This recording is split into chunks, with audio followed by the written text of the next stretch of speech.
I did not see it. Hey, Buzz, you're handsome. Oh yeah. Put it there too. Put it in again. All right. Do I need to No, I do got it. introductions again? Yes. Okay. Yes, sound Well, is on. all right. Is Now anyone the in the technical room? problems have been dealt with. Hello, everyone. Welcome to the latest episode. Lord of mercy. Sorry, Thank you, Aaron. I was doing Black Star. It just happened. Welcome to the latest episode of Second Sons. That voice you just heard is Aaron Glazer, who gets no further introduction. So I'm Roy Rogers, the other person from New York on this podcast, the non-existent Thrones 2.0 meta. And with me today is also Syd, since Buzz is still figuring stuff out, and I actually have real questions for Buzz. Why don't you go ahead and tell us how you're doing? Hi guys, I'm Syd. You know me. I'm from California, so the sun is actually still up here. Summertime, the days are just kind of blending together, which is pretty awesome. Not playing a lot of Thrones, except for Octagon Tournament, which has been a lot of fun. Shout out to Lauren for running it and for being my opponent this week. Wait, and for her big news. Oh yeah, she's Yeah. expecting, right? Yeah. Yeah, congrats. Another Fitch is entering the Yeah. world. Yeah. The Congratulations. the Fitch spawn. It's a spawn. the Fitch that really wins for having them as parents. Oh, nice. The yeah. Fitch that was promised is arriving soon. Oh, that's a Yeah. good one. So yeah, that is exciting news for her, and she's still working like crazy. Wait, both hang for on. a I job think and an we still Octagon. have no sound. No. What? Keno says we have no sound. I don't Here know. though, no sound. But My streaming he thing says sucks in sound. said we do have sound. I don't know. I'm reading what's in front of us. Okay. I don't know. I can Should be hear sound. everybody. Says everyone I else. can hear everybody. Oh. I can hear everybody. okay. I just turned the stream briefly back on. Yay! So- All right, we're good. We're good. Sorry about that. My fault for. Kenneth, just turn your speakers Okay. up, Kenneth. All right. Wait. Hold on. Buzz gets an A+ for the photo he found of Aaron. That is. Anyone want to currently on tell the us what it stream. is? No, Aaron. You have to go No, and watch the don't YouTube do it.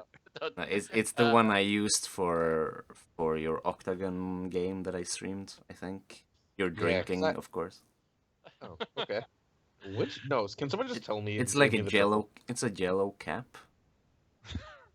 trouble? I don't know what that means, but And of move on. course, A yellow hat. You're wearing a yellow hat. the Cap. person that we're all talking to Sorry. today, of course, is our technical maestro, Andreas Buzz Aldrin. How are you doing today, Buzz? Well, my alarm clock just went off, so yes. Are you still hungover from Blackwater? Oh yeah. A lot. So how was that? That's the first thing we're going to talk about. You just went to one of the big Road to Stolic events, Blackwater. How did that go for you?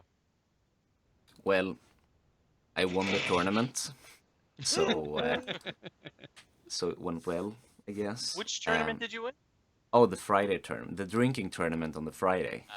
Okay. I The most crushed important it. tournament. Oh yes. Does that give a bye to Stalic? No, but I already have one, so I was like, Okay. I'm gonna do this. And then the Saturday was the joust. I was gone. I was still drunk at round 1, I think. And then the hangover. Whatever. I made the cut in Blackwater playing still drunk. Yeah, whatever. Not this I did. drunk. no, Yeah, you don't know. that drunk. No, you don't know. Oh my god. Okay. And then the hangover kicked in around round 5, I think. I don't know. I don't want to remember. So And then it we was not a played good the- day. So No. Saturday was not a good day. No, it was not a good day. And I made like 3 and 4, which is the worst record I've done in like ever. What did you play? I played Martel Stag. Ooh, yeah. Okay, good deck. It's okay. You need to be awake to play that deck. Yeah. I can imagine. Yeah. How'd you do in 1.0, the 1.0 tournament on Sunday? I was undefeated until the winner of the 2.0. 2.0 came in and kicked my ass. His name is Josh Chambers. Apparently, he's Yes. good at this game. Oh yeah. We will have him Apparent- on But you know what's across the important? never seen soon. He's not as good at drinking as Buzz is. Shoot, you won the only tournament that matters. Hmm So I think he's more consistent than me in drinking, but I had this one. It's fine. well, you went when it all com- in, right? You sacrificed the rest of the weekend for Oh, yeah. for that first win. Did you play in the melee or did you only play in No, yes, The first one- edition. just the first edition? Can't give up the infamous. I love him. So is this how many more Road to Stalic events are there, Buzz? There is Fleabottom Fracas, which I'm attending, and in Poland, and then there is Varberg. We will be releasing tickets as soon as Samuel gets back to me. If I could He's on make vacation. any of these, Are you guys If the I- last stop? wait. Yeah. If I could make any of these, No, it would be the Fracas. Like 100% would be the Fracas. we shouldn't be For the last Ka. one. Oh yeah, no, we are. Yes. Just have to double check. General info. Yes. Okay. Good. So just 2 more events. Wow, that Mhm. is weirdly scary to me that the year is slightly more than halfway over, and the Road to Stalic is almost over. I mean, people are talking about Worlds. So wait, who all has buys so far? Do we know? Oh shit. Well, Buzz. There's But fucking Buzz and Josh Chambers. it's me from Tornado de Le Mans, and then from Dockside it's fucking Sobi. Milano, I don't know. Bataya, I don't know. It was a French, was a Spanish guy that I don't know, I think. And then Blackwater is Josh, and then Fleabottom we'll see, in Varberg we'll see. Who won the Jacob, maybe. Italian? No, I No, don't no. know. Milan, not sure. No They one knows have any ne- of the Italians anymore. I think they will be a good tournament. They changed because of the scandals and stuff. Yeah. They changed everything, and so nobody went this year, I think. Well, from the international crowd. But they still had a fairly big tournament. They have a pretty good meta there now. Second edition.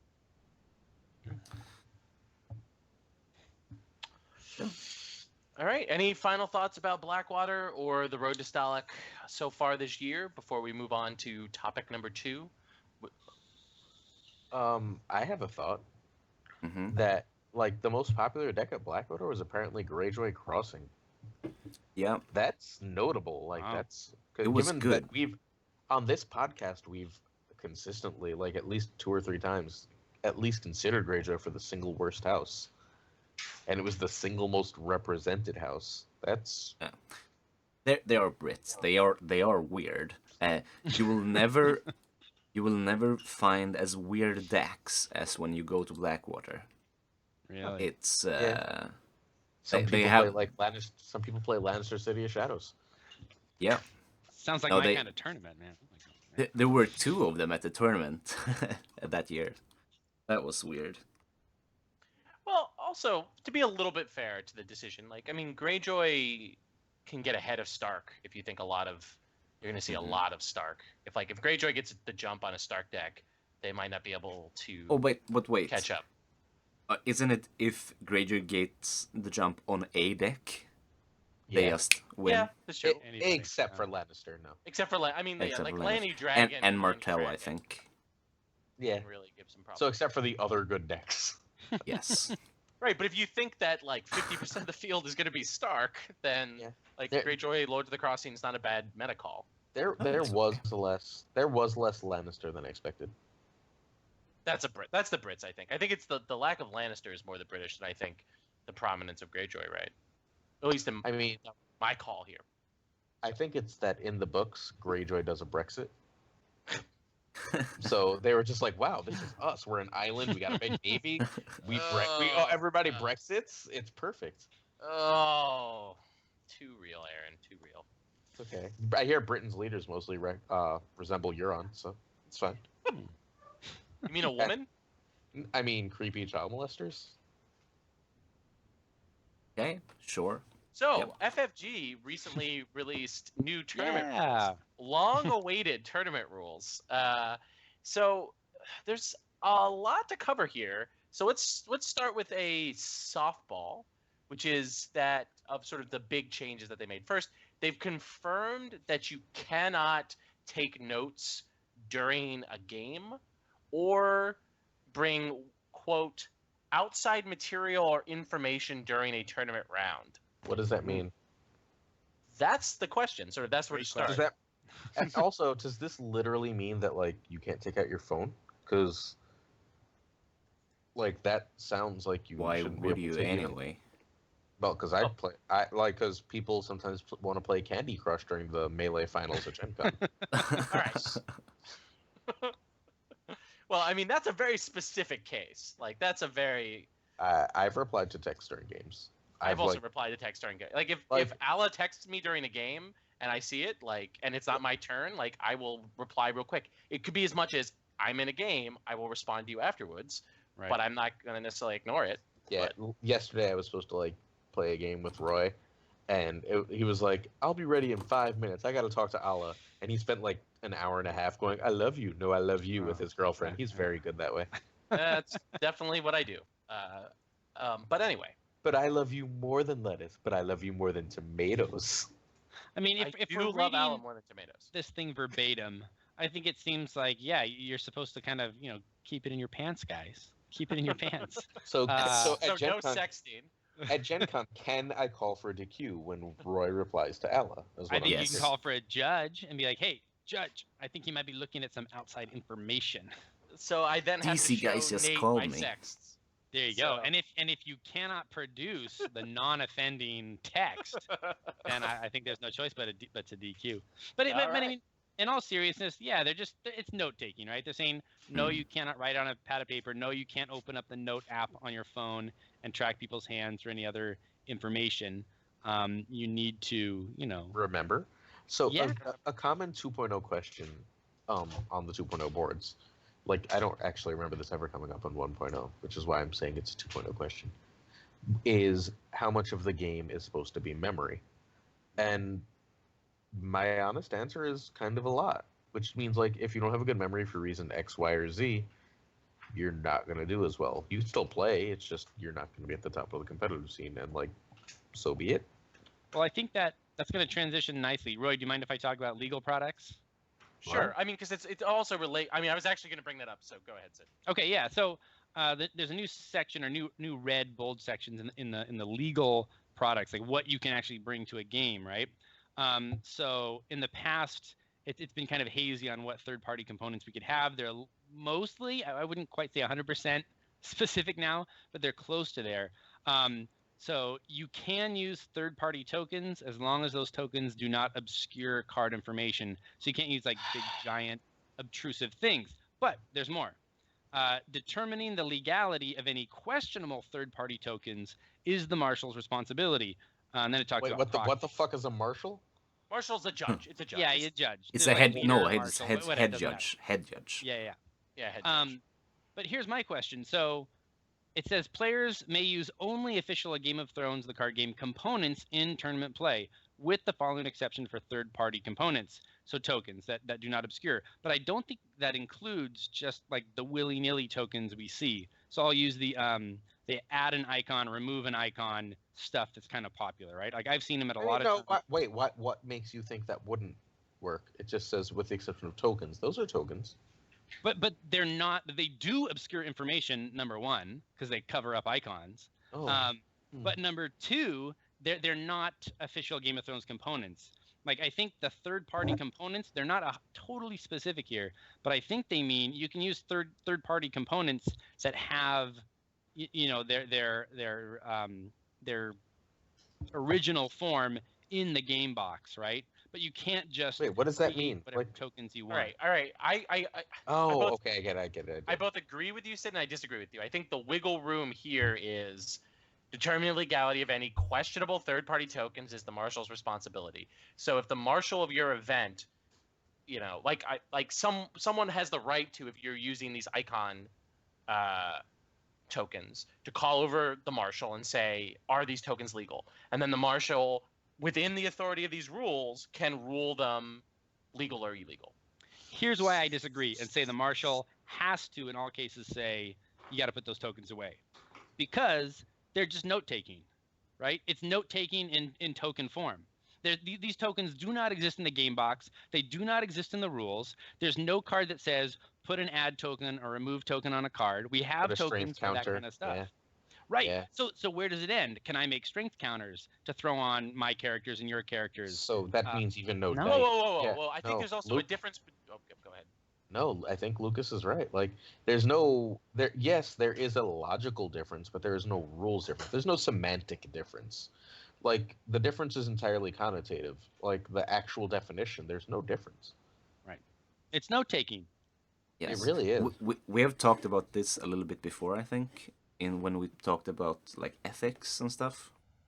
Mm-hmm. This thing will only come up if either of the players call a judge, right? Mm-hmm. Well, I'm one of the players that's always been calling. Well, no, fuck no, you're not gonna put those on my characters, and so I would have called the judged, and I will continue doing so. But I do think there's a big part of the community that won't care, and that's fine.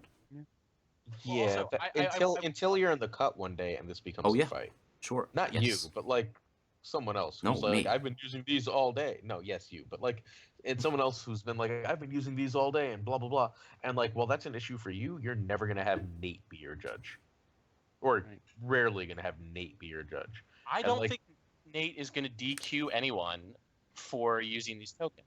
Like, if you at Gen Con and Andreas, teleported to Gen Con in a few weeks and You Build that called teleportation machine, that'd be awesome. and called, I'll buy someone your was thing. using tokens to sort of mark when Nymeria steals one of their characters' icons, or when Sirio gives a character military icon. Like, I don't think Nate's going to DQ anyone, and I don't He'll think just say stop doing that. he'll either Will he say say stop put 'em doing that, away? or he'll say use them. Because I do think there's a difference between tokens that go on your own cards and tokens that go on your opponent's cards. Like, I would never, ever try to put a token on someone else's cards without their permission. Just be like, oh, I have this, I stole your icon, I'm going to put it on your card situation. Like, I do think, I mean, again, some No, of this there's a personal- difference. There's How a about difference. this? How about this, Roy? How about I've got a bunch of like character tokens and attachment tokens and event tokens, and I see your hand with Seen in Flames, and I start pulling out these little tokens. Like, okay, he's got 3 characters, he's got 2 attachments, and he's got an event, and I'm using them like a little token abacus to track what's coming in and out of your hand throughout the game. Is that allowable? No, it's not allowable. Then what's the But difference? Do I see also, no Because the difference? difference is, okay. The difference is, I'm going to talk now. The Subjective. difference here Yes. is, it's one, it's subjective. 2, there's an ease of play. Like, the number of times that, look, yes, everyone except me, all 3 of you are amazing players with amazing memories, and you've never fucked up. Both sides have fucked up remembering who Nymeria's icon was stole. Never. Like you said, never ever said at the beginning of the round, oh, I'm going to steal I'm going to steal Sirio's military icon, and then both players forget when you get to the military challenge, which is the 6th challenge that's initiated that thing. Both players forget, and you don't remember. Like, I think there's a difference. Again, if I was TO an event, what FFG can call me and say, Roy, you can never TO an event again. I think there's a difference between these smooth of gameplay tokens, the removal tokens and the tracking tokens, and people who use dice to track strength. Like, if you try to disqualify someone because they're using dice, like if Dragon Pit comes back and they're using dice to keep track of the 90 different characters that have their strength adjusted. So hey, is there anything about what the penalty for these is, or does it say they're not allowed? It says they're not allowed, and thus, well, I mean, one of the things that I wrote about when I wrote about this for the White Book. Wait, no, that doesn't answer my actual question. I'm going to answer your question in a second. Is there's no clear penalties for almost all of these infractions. But penalties aren't normally spelled out that obviously in the tournament documents. Fair enough. So I think what's actually more important, I mean, like, this is important, but like, honestly, remember the shit or don't be competitive. Like, legitimately. Pay attention to what the game state is. If you can't remember and you miss things, that's part of playing Thrones. At the highest level, yeah. Like, if you're playing at Gen Con World, Stalic, a Road to Stalic, etc., like, pay the fuck attention. If you can't pay the fuck attention, then enjoy the game for fun and realize you're not going to win. Move on with life.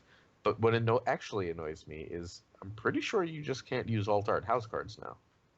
Am I getting that wrong? No, Yeah. that seems to be correct. And technically, that was always the case. Yeah. Oh, I'm gonna get DQ'd. When No, like, yes, me too. Like, no, I'm bringing alt art. I'm not like I don't Oh, even yeah? know what Alright, alt but house cards also- are. also, I'm bringing, like- wait, no, pause. I'm bringing alt art house cards to Gen Con. I'm also using alt art plots at Gen Con. Like, I mean, here's the key thing, though. Like, this is the problem with these alt art rules at FFG. Unless you're on a stream, has anyone ever gotten in trouble at FFG, like Worlds, Gen Con, Was Nationals, for using non-draw? No, this is true in 1.0. People use the Beyond the Wall refugees in their fucking draw deck. Yeah. But that was streamed, okay? Yeah. At Gen Con and Worlds in 2014, was it? So your suggestion that streaming makes a difference says that FFG has to be shamed into following their own rules. Are you aware that that's the implicit statement you're making? Are you aware of Okay. the company he's making it about? Are you I But want that to be as explicit as possible because while I agree, Roy is usually not that critical of FFG. wasn't but some I of mean, these rules in effect for Worlds last year? It was. And Yeah. People didn't. I played on the stream with bunch fuck of different house cards from different tournaments and my Martell tokens in the final and in the top 8 of 2.0. Hey, I just have I think the problem is, like, I get why FFG, for example, outlaws alt art cards that aren't authorized by them. Like, but I think because they want people to buy their product. I mean, that's basically the key thing, right? You don't want someone to show up with a well printed proxy that's a 61 card jar that they ordered online and they didn't pay FFG for. But I think, like, the way in which FFG has traditionally enforced this is the way in which the official rule should be, that your draw deck has to be their official cards. You can use alternate art cards for plots, and for house cards. Like, I don't think that gets in the way of the game. It continues to make the community happy because there's a demand in the community for alt art house cards and alt art plots. If it's based on what blows up in the second edition Facebook group and based on what FFG prints themselves, most of the alt art cards they print are plots. So I just wish sometimes they were a little bit more realistic about their own rules when it comes to these components. I've got a notes question. Could you write notes after a game? Yes, that's actually allowed. Ooh, that's okay. So scouting is Well, scouting still falls under. That's fundamental document, whatever. That still says scouting is not allowed. Yeah. okay. But it says, because it clearly says players are not allowed to take notes or reference outside materials or information during a tournament round. During the tournament round. After the tournament round, they can do it. Right. So you can take notes. Like, okay, can even take- if you're not scouting. Like, say you're gonna write a tournament report, right? So you want to write, first round I played Syd, Lanny Kraken. Second round I played Andreas from Sweden, Martell Stag, right? Like, you can write that sort of thing down, which I've seen at major tournaments, like at Gen Con last year. 3 of my 6 was it 5 rounds or 6 rounds? I can't remember. Who cares? Like The 3 of third them. of the rounds. 3 of the rounds, like, after the game was over, my opponent wrote, Roy, HOD LIV2, like, as, that he played that. It was six rounds, by the way. So half the round somebody did that. Like, fine, whatever. Like, you can still do that at Gen Con this year, or Stalic, or Nationals. And that's Yeah. fine. I don't think anybody would besmirch someone just writing down who their opponent was. But No, but what if you write But- down every plot and card you can remember and then hand it to your friends? Well, that's already covered in. That's scouting. legal That's act. That's right. scouting. But I'm saying is that okay, while that is a rule, is that an enforceable rule? Well, if you bring it to a judge's attention and they witness it, sure. I mean, How but would- like everything else. Yeah, I guess. I mean, come the on. judge would have to witness it, right? Because otherwise it becomes a most likely he said situation. Let me see your notebook. No. Yeah, no. I've got notes about your ass in there. That's inappropriate. It's my private property.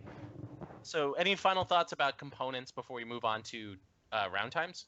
Trey Alsup says that this is a specific skill-based decision, the memory thing.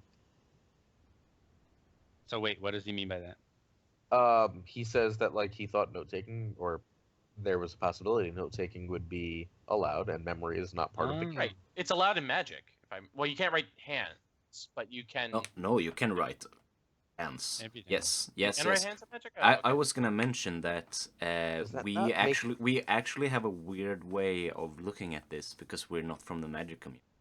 Yeah. Community, if your opponent plays a card at a tournament, you will see. I watch some Magic streams. I think they're pretty good. Yeah. You will see the players stop, write down the card he just played, and continue on playing. Because it's information and it's valuable information, especially if you play them in top rounds again after you've faced them in the Swiss, which you might do. Does that not allow for like massive stalling that seems to make sense? No, because Magic games are a lot faster than Thrones games. Yeah, They're I guess that's faster, true. So in Thrones, at least, would that like not allow for like a ridiculous stall where you're like, I'm gonna write that down, and you write slowly, and you take like, or like Yeah, but- I'm gonna write what you played this round and that round, and like, But you can call. I mean, you do in Magic rules, if I remember correctly, have the right to call a judge over if you think your opponent's stalling. Like stalling is illegal. but So like- if you're demanding that you're like, oh my god, you're moving too fast, I don't have time to write down. The skill is the ability to take quick notes. no, Yeah. like, but then your opponent does this, that, and the other thing, and you go, all right, hang on, I'm gonna write that down. Well, you don't. But they don't have to follow you when you say, hang on, Well, I'm all gonna right, write but that they've down. made their whatever attack. You just say, I can't defend right now. I'm writing. But by saying that, you can be accused of stalling. That's what we're trying to say, Aaron. Like you Okay. can't ask for more time for you to take notes, but you are allowed to take notes. Like the skill here that is testing is the ability to take notes and the ability to do it well and quickly. I think It's such a weird game skill, isn't it? Well, Like, it's not, but it's not a game skill. It's like you like I've got to develop a Magic or Thrones based shorthand in outline format so I can do that. Like that's I don't know. But you don't because it's illegal. But here's why I think it's okay. These arguments that Game of Thrones, shouldn't be a game of memory. It's not. Like, it's just a game of attention, right? Everything's on the board. The board state is relatively clear. Something like if someone triggered Nymeria or something, it's not going to last the whole game. It's going to last that phase. Like it's not a can I remember this So- thing? It's like no, you're in it. You're like in it right there. You don't need to remember that Hmm. much at any given moment. Well, You just need okay. to pay attention to the board state. So here, no. You use Seen in Flames. You decide to take a Tywin out of your opponent's hand. They also had a put to the sword. They don't use the put to the sword for like 4 rounds. That's something you would have to remember. Yep. Sure. Like you didn't pull it with intrigue. You need to remember that put was there, and they had But 7 that's cards not. in hand That at doesn't that make point. Game of Thrones a game of memory. I don't think that's. I mean, the no, but strongest it way to prevent makes that. but it makes having a strong memory Skill. skill that makes you Yes. better. yes, Yes. I agree. But I would also argue that Game of Thrones, even before this, is a game of memory. If I come to a tournament, I will have to remember all of the decks that I might face. I have to know what cards might be in their decks, and every single round I need to think, okay, what cards can he possibly play that I need to play around? And that's a memory skill, which is why, and I've played like this in board games as well. I think it's fine to not be allowed to use outside material to write down stuff, because we always play with hidden, what's it called, hidden points and stuff, so that it becomes a skill to keep track of things. And I like that, but I also do think that Game of Thrones is, from the beginning, from its core, it's a memories. Being able to remember stuff is very, very important, even And- without outside material stuff. And the Right. LCG nature of the game, or instead of a CCG, does increase that because you know what could be in everyone's deck. Like given literally any card yeah. can be in anyone's deck. But also, I mean, it's a specific. But I agree with Buzz. But I want to take it one step further. Like this is a decision by Nate and Danny to double down on memory as a specific skill, with not just within the context of deck building or decisions within a round, like in an abstract sense of I need to remember Put to the Sword as a card, Tears of Bliss as a card, To the Rose Banner as a card. But that within my specific match, I don't I even know need what to that remember. does. I see. There we go. I need to remember what my opponent has in their hand if I Seen in Flames, or they had to reveal 2 cards, or like what they revealed when they did the Stark draw location, right? Oh, they revealed the Blackfish. I need to remember that they have the Blackfish in their hand, right? Like that's a specific design decision that Nate and Danny made. Like they didn't have to make that. Like it's not obligated by the rules. Like Magic also has many of the similar things that we were talking about. Other games, L5R, have similar situations to what Thrones has, but it was a specific doubling down on memory as a skill that the game leverages on a competitive level. I've got an example. You want to play trading next round. Trading because you've got a bunch of cards that you feel like you can flood the board. Your opponent's playing Stark, but they've used their Noble in trading, and you're not sure if they have any more high gold plots. They, I don't know, revealed, I can't think, Mance Raider at the top of their deck. You know if you play trading, they're very likely to be able to play Mance Raider. While if you don't play trading, because they revealed this as the top of their deck, like you don't know if they have any other high enough gold plots that will allow them to play this. That's a very clear point where memory is going to change everything, right? Yeah. I mean, also, but let's not forget, like, memory in general, though, and I really want to double down. It's like, because I think board states in Thrones, and one of the things I love about Thrones and sometimes hate, is just how complex board states often are. Like, there are a lot of triggers to remember in Thrones, and that even good to great players forget sometimes. Like, we've all watched streams or watched games. You know, people forget. I was about to make that joke at your expense, right? That's literally in their hand that they can see and be like, oh, I'm going to win this game by playing no quarter. You fold your hand and you go and you do your actions and then you forget the no quarter, right? Like, amazing players screw this up sometimes. Second edition player, that means you forget to put to the sword. Put to the sword. And even easier to trigger put to the sword. Yeah. Different to trigger. I'd say easier. But anyway. I'm not on video, so my it didn't work. Good. But like that's just like that's different than Magic or other CCGs / living card games / whatever the I don't know, whatever ECGs, expandable card games is the non-trademark version, right? That I've played, right? That's specifically like these complex board states of, well, you can trigger Nymeria, but I have Catelyn and the Stark plot revealed and all these things is just like, it's one of the great things about Thrones that people love. So it's doubling down on memory. It was a specific design decision and one that I can get behind, but I can definitely, like, it's not path dependent. Nate and Danny could have decided not to put this language and the game still would function just fine. Yeah. All right. So next point. So wait. I've got one last thing to say. So in thinking about it, I actually changed. Like, I was originally 100% for never write anything down, remember it or don't be competitive as I started this. But I absolutely see the other side of this point. I still side where I was, but not for the same reasons. I side where I was because so many games go to time.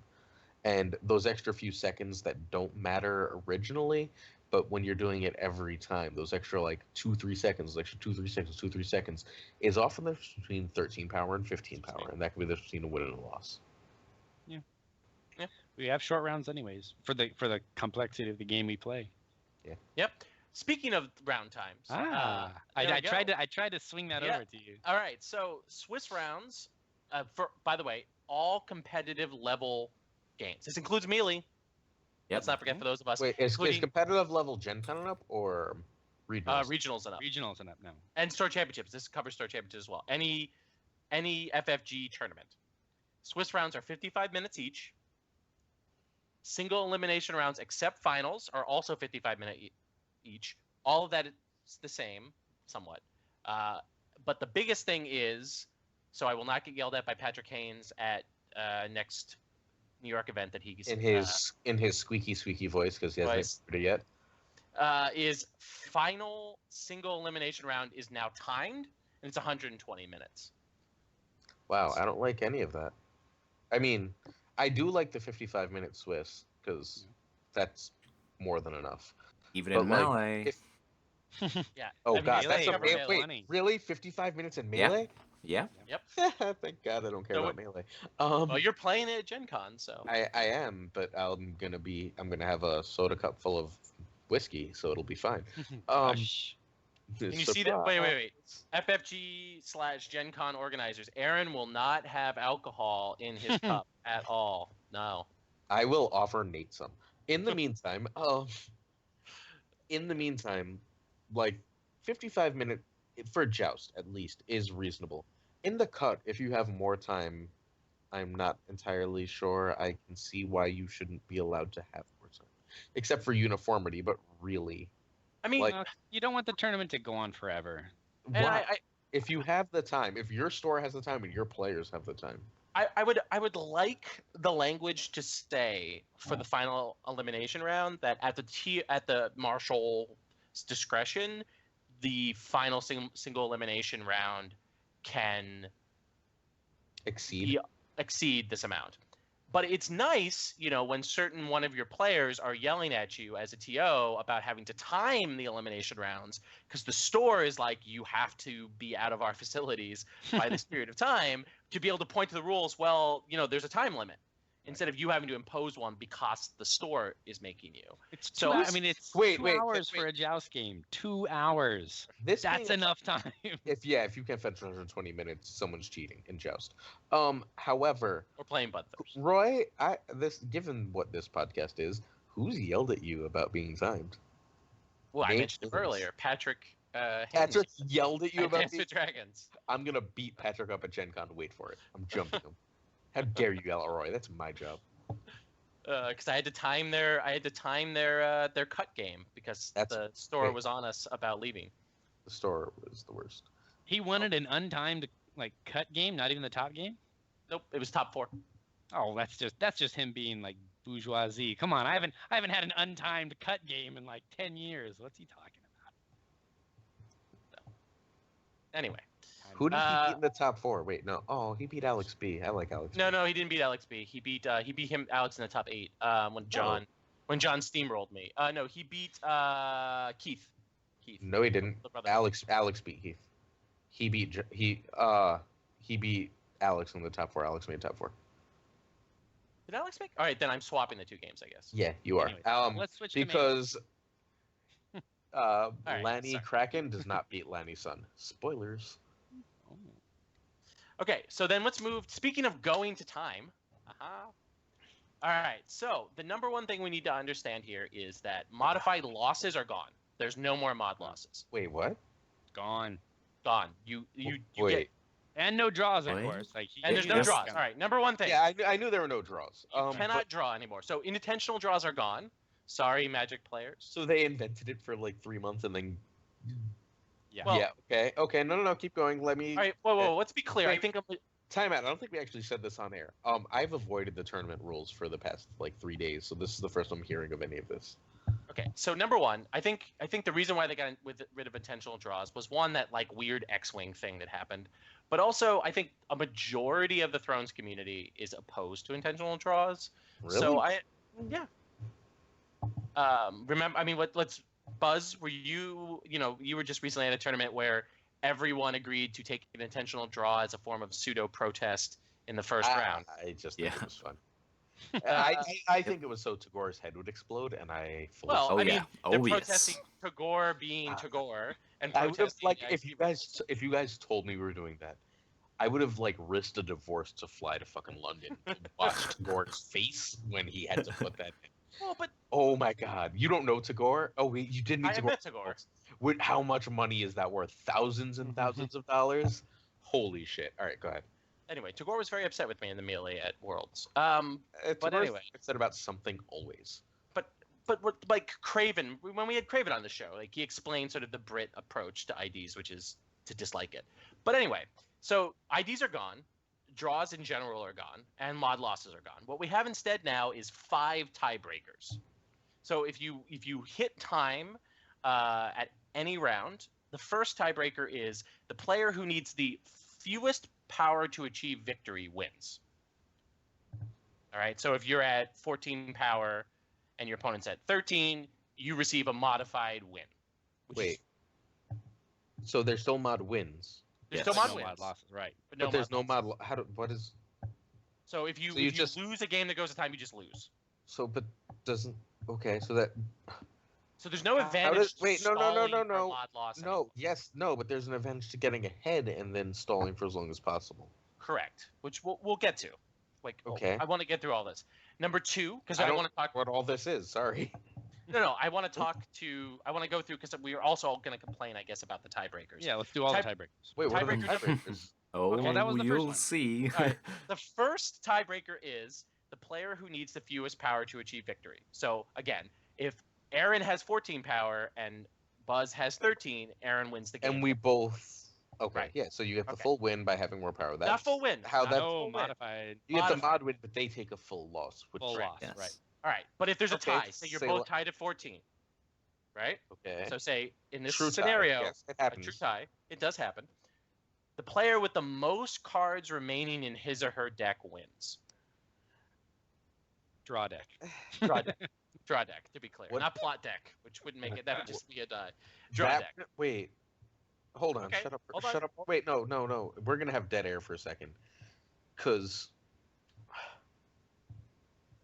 Let's not forget that milling your opponent is a win condition in second edition. did Okay. they just make 61 cards better than 60? Maybe. Did Marginally. FFG? Did FFG? Marginally. Wait. Would I? Oh God. I mean, wait. this is true. Hold on. FFG just made a rule for the banter. Yeah, there's a little banter. It's not just for the banter. It makes Dark Wings, Dark Words, which is a champ card and will be coming back, Wait, I don't. better. Oh, okay. Yeah. Corey's 75 agenda, card draw deck. 75 card draw deck, which almost guarantees that you can theoretically win this. Not if you're drawing. the second tiebreaker. Oh, on the a- second tiebreaker. that goes But anyway, around. so for some reason, which I find very highly unlikely, that you are tied in the number of cards in your draw decks. The third tiebreaker is the player who Wait, won. no, I don't want to go to the next one. I'm not done with that one. Like, Well- sorry, I know you've had a few days to fucking process that, but that's like, Yeah, well, let's like, talk about the first. because that's do great. that. That's great if you mill, like, if you're running a mill deck. But if neither one of you's running a mill deck, you're being penalized for like doing good things to your deck. How does that make? Like, am I okay? I know you guys have thought of this. Is that crazy to anyone else? Like, doing positive Yeah, to your deck sans mill is a penalty. the argument that I've heard that I don't quite believe, but I'm coming around, is this idea that if you manage to, if I manage to tie you on power, and I did it by digging, to where I only have 33 cards left, and you did it with 22 cards left, then the idea is What if maybe you I have did 32 more with cards less. left? What if you have I mean- 32 cards left? You Because mean like, if it's like one card? yeah, like what Yeah, if but- there's a card? No, but what Sid is saying is you had more resources and you still lost. if you Yeah. had one fewer Well, card, not lost. You tied. At that Hey, point. but You- that's we No, but- tied, and yeah. you got to get more cards. You went Yeah. through more of your Right. deck, and I still. mean, but won. did you necessarily go through more of your deck? What if you just ran a bigger deck? I mean, I Well, agree. that's- Like too then bad. you've run through the exact same number of cards now. right? Maybe Like, if you had made an efficient deck, you would have won instead of tied. no, if you made the efficient deck, you would have lost instead of tied. No, 'Cause because you you would would have win. gotten a real No. card that mattered, and you would have No. got the 15th power. You would have. All right, fine, but like But under Aaron, the rules, having that one more card means you win instead of lose because you built a slightly technically worse deck. no, but it's not technically worse. It's not. That It's not. 61 card deck will beat the Yes. 60 card deck in that situation In that because- yes, but it's not wait. technically worse in any okay. other. because they got Metric, I inside think. off because the 61 card deck got inside off didn't get inside off once. Like that's Well, so I think that's we're missing ridiculously lucky. we're missing So the what they're fundamental sa- point though here. which is Sorry. don't be unlucky. No, which is that Nate and Danny are ranking win conditions in the game here. That the number one win condition of the game is obviously getting to 15 power, which automatically The wins second is that opponent of the mill. game. Is mill, but It's it the only is other in win the condition. fucking rules reference. It's a fucking win condition. You Like, guys if you- actually wait. I don't okay, I don't like this. Like I But- don't like okay. it at all. I think it's fine. I agree with you. I don't Buzz- like it, and I Buzz, hate. Lucas, do you like this? Because I'm not saying I hate this. 'Cause I okay. haven't had enough time to So- think of that. But this seems silly. Yes, but yes, it seems. But I Mm. I don't care for it. I don't. I'm not at a loss like you are about this. I mean, again, you because had no, time. yes, no, but because it's in the rules. But I don't like the rules. That's a different thing. I don't like You mill don't- being an option. Okay, No, you don't like I mill hate being it. I a win hate condition. it. Yeah, But if mill it is a is, stupid rule. but If that's it, fine. yes, but if it is, I'm kind of fine with this. Like, So this is like the arbor roll, where you make one bad ruling and then you just follow it with other bad rulings, Well, because at least it's consistent. You'd rather but be what- consistent. Wait, you'd rather be consistently bad than inconsistent do the roll. Here's the thing I disagree with you that makes it different than the Arbor, which is that Nate made a specific design decision when they relaunched about the Duke. arbor. No, he did. Like, that's a ruling. Like, it's not necessarily obvious that that's how the Arbor is going to work based on the rules, and we've debated this to death. But like going like all the way back to the rules reference guide when it came out, almost a year ago, right? 'Cause Wait, they if released the rules. this were the design decision, it would have been in the first bit of the Whoa, whoa, whoa. rules, right? But no, I'm not talking. I'm talking about milling. Like, the fact that milling is a win condition, it makes sense that it be one of the tiebreakers. Again, I don't like this tiebreaker.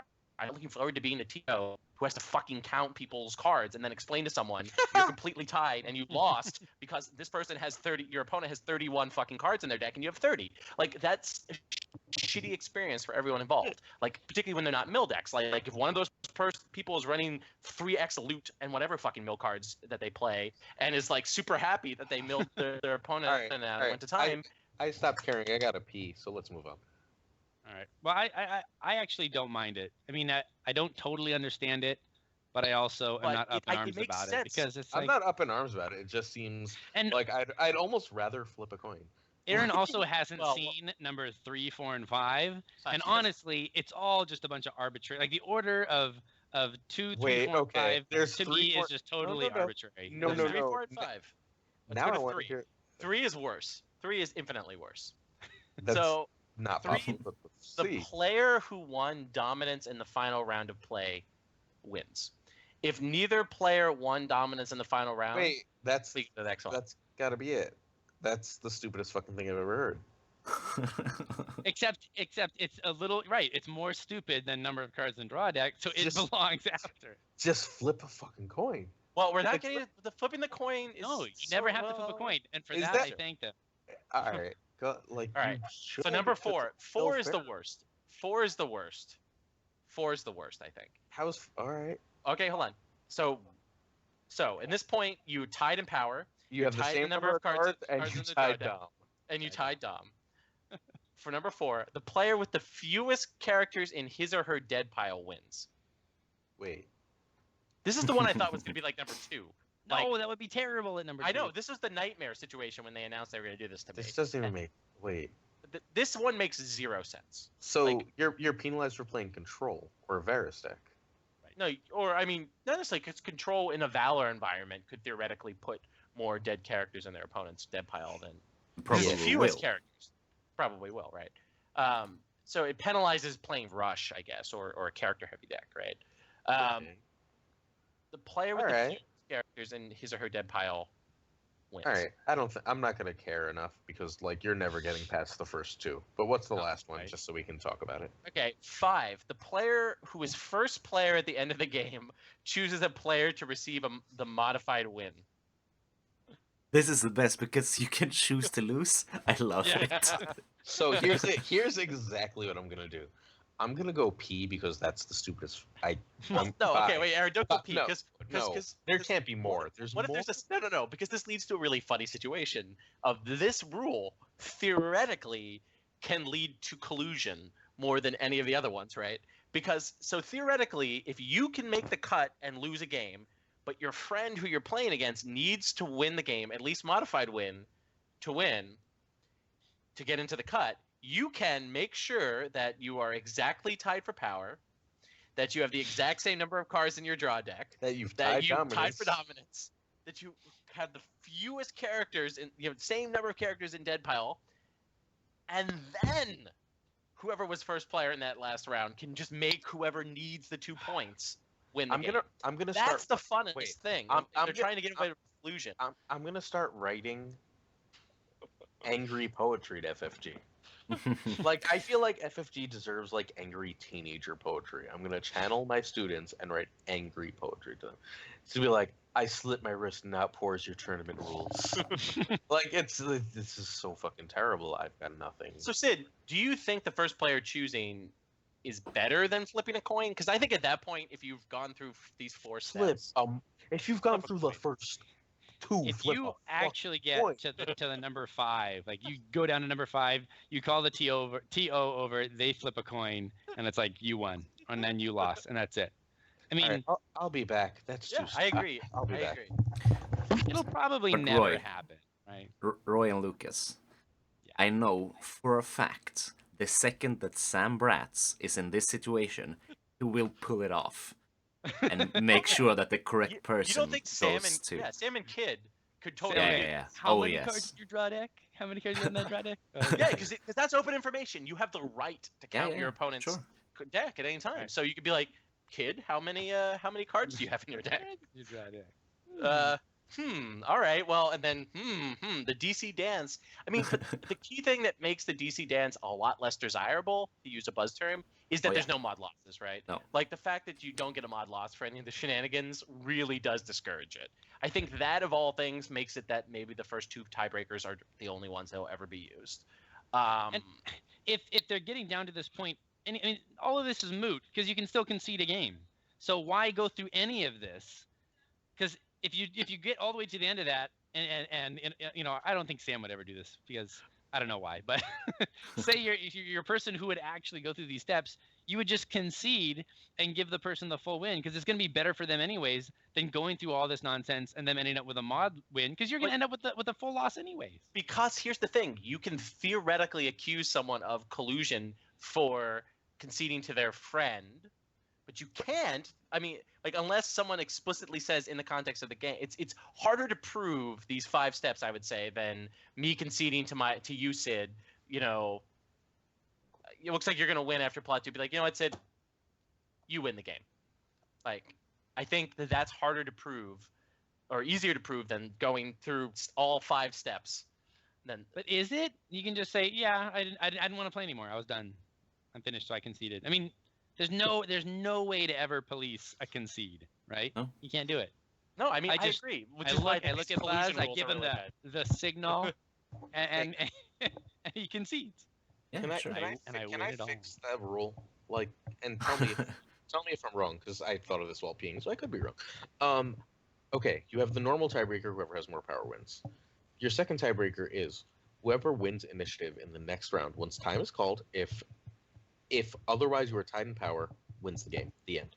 I mean, Whoever- that's reasonable. Like, it's whoever- 'cause then you it's have a to- legitimate bluffing game, right? Yeah, and you'd have to consider that when like building your plot deck and like the last couple of rounds when you think you might go No. to time. Do you play one of your high Okay. initiative plots or do you No. wait and see? Here's the thing. No. Why? Think about it for a minute. Think about this. So despite Because of I Drake. know I you don't guys know, are arguing about some this. I'm gonna very get- rare circumstances, isn't it better if you see the tiebreaker? Say the tiebreakers are falling, right? Like, oh no, they're getting bad. Like it's not working out for you. Isn't it better just to say, you know what? I just concede. Like if it looks like it's going bad for you, right? You just concede because wouldn't you rather your opponent for your strength of schedule get the full points if you're getting 0 either way? Wouldn't you rather they have full points? Isn't it better but, for you? But wouldn't initiative be more fun? No. Like, wouldn't initiative actually affect things? Like, you know, No, you're going... having a better chance to No. advance in the tournament would be more no, fun. no. But like, you have a better chance of like, let's say you're really close, you're on the bubble, you and your opponent are on the bubble, and like you're right at that point, like you're in the second to last round, you know you're really close in power, and someone might win or you might end up tied. You've got this real question about whether you play like, let's say, Marched to get rid of somebody who's okay but not great, but you know Marched has great initiative, so you might want to save for that last round if you're actually tied. That's like that's an actual decision point. No. Flipping a coin is way better. Yeah, Way flipping a coin is better. obvious. Flipping a coin is definitely way better. But they obviously want it to be something game related. That's what all these stupid things say, right?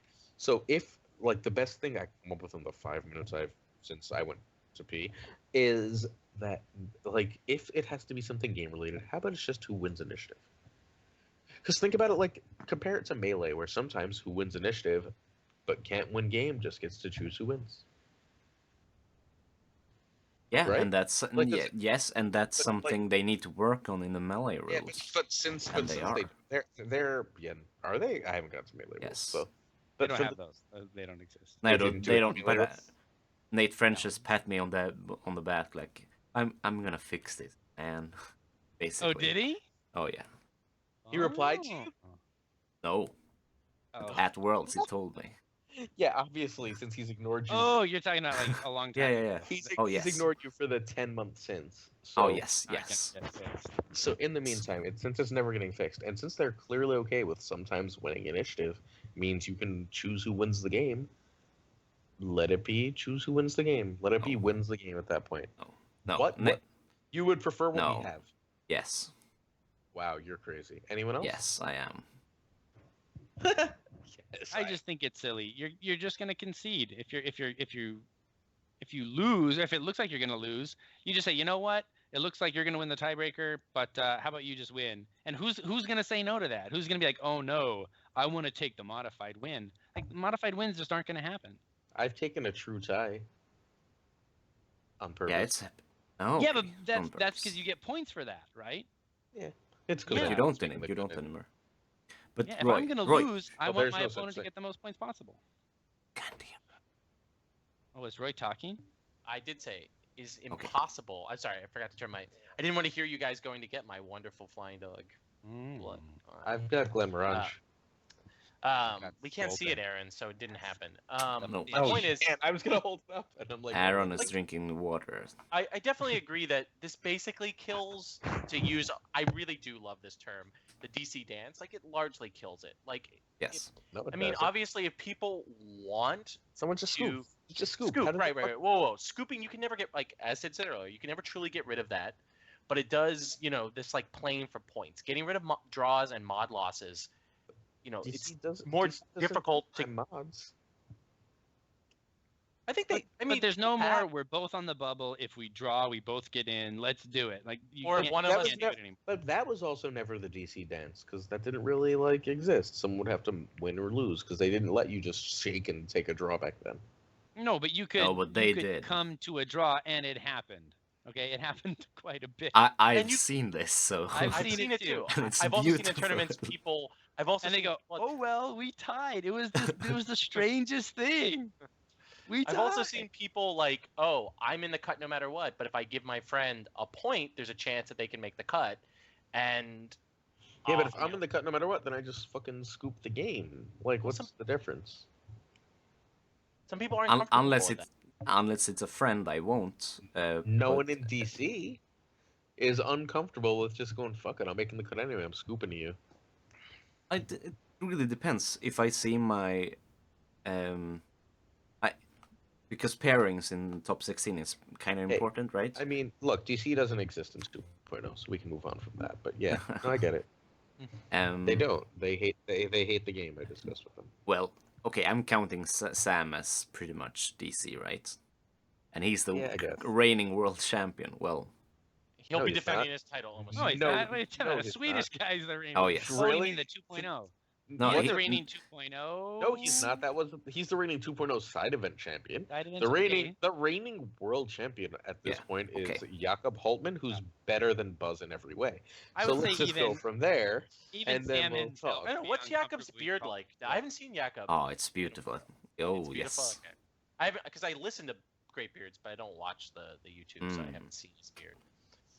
Okay, so then it's true. I can't Sorry, believe Buzz. you said Sam was the world champion over Jakob. That is No, so no, fucking no. disappointing. But in I'm actually my annoyed eyes, at you, no, like- no. In my eyes, Ugh. Sweden still has the last and final say in 1.0, and forever be the reigning champions of 1.0. But in this new game, which Jacob isn't very good at, it's a different thing, I think. And technically, right? Isn't technically Wait, are Sam we in the supposed to be Swedish calling- meta have we- anyway? So Oh here's yes, what- the yes, most important Sambrats thing that is has part of the extended Swedish meta. It's true. Wait, the most important thing that just happened, should we even call him Jacob this whole time? What? You just Jakob? said Jacob. Hey. Buzz just said Jacob. Well, I'm speaking English, so I say Jacob, Oh, but okay. it I is was like- Jakob. I was okay, sorry, because we've been trying. I mean- everyone in the world has been trying to say Jakob forever. So like, if we should have all been just saying Jacob, we're all fucking idiots. Oh yes, you should have said Jacob, Okay. because that's the English way of saying it, right? But in No, Sweden like- we say Jakob, but No one that's actually- completely different.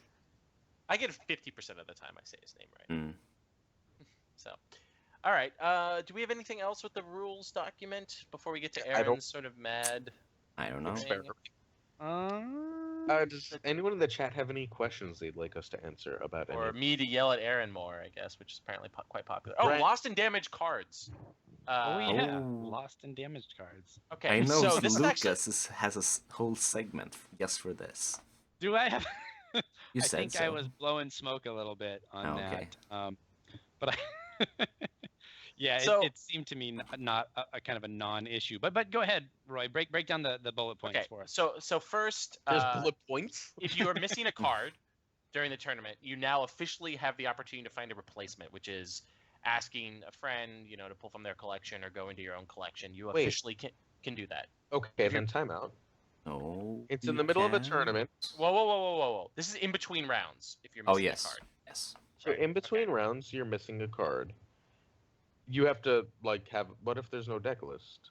Is this every tournament? This is all FFG approved. So you're technically supposed to have a deck list for Store Championships. Mhm. So Are this you? is Okay. Store Championships, regionals, So nationals. you would have to refer continentals. back to the deck list. Correct. Yes. Because otherwise, I'm losing 3 of whatever card is useless. Okay. For that Well, this matchup is actually, every time. to be completely unfair, this is actually FFG actually has a structure for the way in which this should work. So this is the Okay. one thing they did right.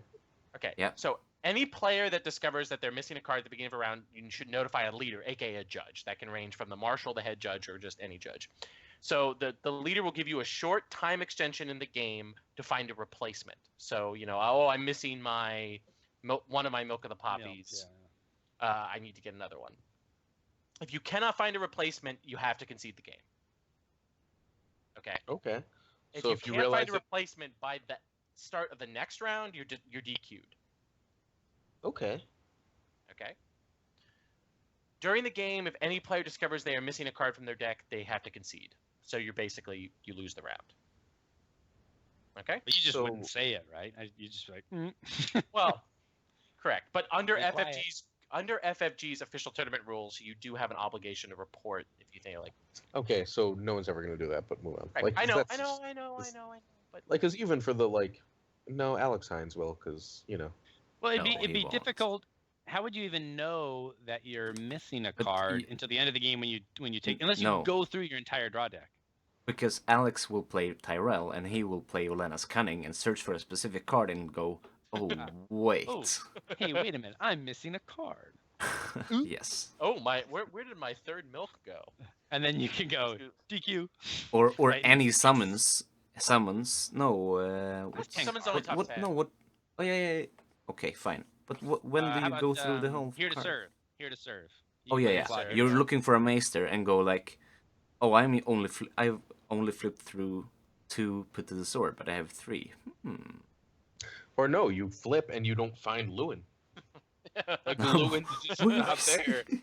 I failed to find Lewin, but you've never played him, and he's not in your discard. And he's not in your hand. That's when you just go, oh, you know what? I don't actually have one. My bad. You don't actually have to say any of that. You can choose to fail to find. That's actually there in you the go. official rules. There you But go. anyway, so now talking about damage cards. If a card becomes damaged during the course of a tournament, you have the hang on. opportunity to find a replacement. Yeah. Can I ask a question? Does this mention damaged sleeves? It does No. not. But But are marked sleeves in the fundamental tool? Yeah. or Yes. equipment they're in guide? the yes, Are they're- marked Marked? or damaged sleeves. I think they are. Okay. yeah, they Yes. are in the fundamental rules. So if you have a card that becomes damaged, you have an opportunity to find a replacement. If you can't find a replacement, you may use a proxy card for the remainder of the tournament. So if you The accidentally- leader has to make it. Like Make they it. get The to marshal. yeah, Yeah. yeah. The marshal. whatever. It actually says it says a wait. leader will create the proxy, wait. including card name, any information that is no longer legible or available on the damaged card, the name of the leader who created it, and the date it was created. The Roy, original card Aaron. must be Roy. kept face down. Wait, and wait, gearbox. Aaron. Wait, Aaron. Next At tournament Worlds- UTO, I'm eating a card. I'm Yeah, just yeah. eating. I'm gonna be like, I'm gonna eat half the fucking card. You're making me replace me. At Worlds, Get I'm just ready. gonna, in front of my opponent, oops, my milk is damaged. Wait, please come draw a card for me. It might be Just Danny, so I have so- a card drawn. Yeah, I- even better, I'll right? have next Guys, TO guys. I perform. I'll have like a little stockpile of just like throbbing members ready to pass it. Oh, you damaged the card? Well, here you go. I got it ready to go for you. I will play with that throbbing member forever. There you go. Double entendre intended. In the meantime, All throbbing This is- members wait, are legal New York tournaments, by the way. all other bad FFG rules that we've discussed today are now forgiven. Because this is fucking amazing. Well, This is actually, the I agree. best- This is a This really is the good best rule. This is the best rule FFG's ever made. Well, the thing that's also really nice though about this is FFG actually provides a system for TOs about how to deal with this problem. No. I've got a serious thought. Has FFG ever made a rule that's better than this? Like a tournament rule? Any rule. It could be a card ruling. I Has think he means FFG like banter-wise. No. I don't even. I just mean like, because every fucking rule they've made, whether banter-wise or not, I've been like, God, that's probably the wrong ruling, right? Oh wait, Like- wait. Should we end this on a good note, or should we? We did forget one thing that I think Aaron will dislike. That I just can't noticed. dislike it more than I like that rule. But Okay, go ahead. so FFG now says you have to look at their website to find out which products are legal. Yeah. When they did the 11 days before thing, I thought that was basically it, right? Or is the Well, 11? no. There's no 11 days rule. If it's not on the Okay. official product legality page of their website, it's not legal for that pack or for that. But tournament. but then why did they make? No, the it still has wait, the 11 days. It's still right there, Roy. Oh, it's 11 days. Yeah. For So- premier events, all product is legal in North America. 11 days. So wait, then why? Then don't those rules contradict? No, it just says official dates will be updated on the product legality page on our website. So it's like if you're not sure if it's been So 11 days or So whatever, we just check. So that's fine. That makes. Why would I hate that? That makes perfect sense. I think that's everything. All right, chat. Is there So- anything else that we missed? Roy, the next New York tournament, can I TO so people can damage cards? I mean, you can be a leader at the next New York tournament. If you show up at the start time for the next New York Oh. tournament, you can be a leader. That's true. I'm in. Which will be Thrones Toberfest. So, Oh, I always go to Starfest. It's one of my favorites. well, Stroms, no, Dave no. Stroms will be there. That's not Red not true. Saturday. I do Red Saturday every year. I don't always do Yeah. Starfest. They also did like designate which structure to use for what tournaments. So like basic structure is only for Sword Championship events, and the advanced structure is for regional events. And in fact, the advanced structure is likely not even to be used for the big tournaments. For that, it's their like custom structure, right? Whatever that event decides they want to run it as, which is kind of cool. It means all the Road to Stolic tournaments, like Kingdom Kong out here, Oh, or yeah. the New York tournaments, Okay. they can run it basically any way they want. And in fact, they're encouraged to. Even Nationals, Gen Con, Worlds, you have to think will not follow the advanced structure, but will follow some custom structure that FFG deems is appropriate for that tournament. And FFG Yeah, really but that- likes the graduated cut. which is a really good decision. I'm a big Graduated Cut fan. Except that apparently Sandy says this. I don't know if it's true. That if Sandy went undefeated in his Graduated Cut games, he still couldn't have made the cut. Does that make sense? Yes, that was not just him, but other people said they were a little confused because they were told to come back, play the next day. You've made the graduated cut, but it didn't matter. It was still impossible for them to But they advance. could eliminate other people though. Yeah, but That's- that's fucking stupid. The But whole it's kind of point of depressing, right? the whole It's point just of the like- Graduated Cut isn't to like eliminate people. The whole point of the Graduated Cut is to try and advance. That's stupid. All right, I take Like, it the back. question is, why am I Yeah. like taking out a Yeah, chunk of my just- tournament weekend Just go to home go and like or go drink give a good or fight go- for other people? Yeah, Yeah, like, I would that's just say, stupid. oh no, that's fine, I'm out. Like Yeah, if I'm me out, too. I'm out. Tell me Me I'm too. out. I mean, I Like- think it might be. I mean, go ahead, Aaron. Okay, so the best FFG rule is still definitely the drawn cards. Yes, but I think the graduated cut exists as a sort of type of accomplishment short of the full cut that people can sort of go home and say, "Oh, I made the second day at Origins," or "I made the second day at Gen Con." Since they're no longer, I mean, it's pretty clear FFG is not going to do top 32s anymore. Like that, they're all that the cut is going to be top 16. The elimination rounds are going to be top 16 going forward. I'd be willing to bet that. I will bet anyone $10 or 2 beers at Gen Con that the top cuts, the elimination rounds, will be top 16 at Gen Con and Worlds. I will make that bet with you only if you come out this Saturday and drink with me until we die. I'm saving that money for Gen I'll Con. I'll buy you at least 6 or 7 drinks. You said that last time, and that's not what happened. Yeah, but Sandy did. Sort of, but we'll spare the readers, listeners, viewers that story. We definitely don't have readers. Whatever. All right, so Aaron, you had another segment for us. Sure. We're going to go through each house, and we're, I guess, going to draft houses in order. Roy will go first, I'll go second, Lucas third, Buzz fourth. I just made that up now. And you're going to draft a house, you're going to design one card that would most help that house, without it being a stupid card. One balanced, good card, and we'll discuss it. Okay. I have to go first. I know what house I want. I want James' house. I will take Stark. Yay, I'll take Terrell. I'll take Targ. They need a boost. They do. Now I have no clue what. Just pick a house. Martell, Martell. Lannister, Martell, Night's Martell. Watch. Martell. And I choose again and we go back, or Yeah, Yeah, we'll have yeah. you snake drafts. You choose again. Yeah, I like Snake. so I don't know what's left. So you took Martell, right? So Night's Watch, Lannister, Lannister, Baratheon, Greyjoy and Greyjoy is left. And Baratheon? No. Baratheon is left. Yeah. Yes. Yeah, Baratheon. Sure. Okay. Sid.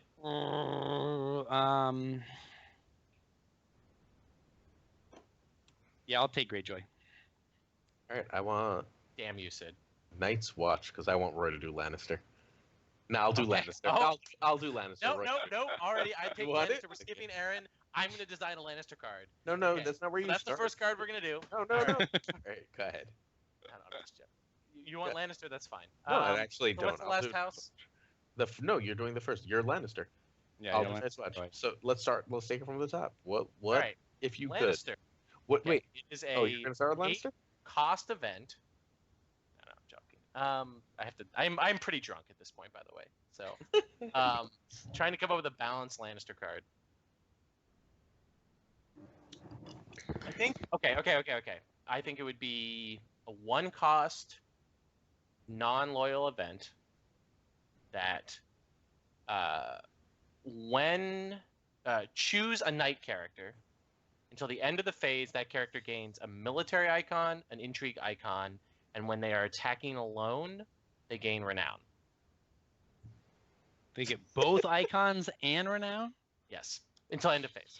One cost. The icons probably already on a Lannister knight anyway. It's basically what I'm trying to say. There are no other men like me, except from it's first saying that edition. everyone can be a man like him. Correct. It's like That's the first. entertaining. Yeah.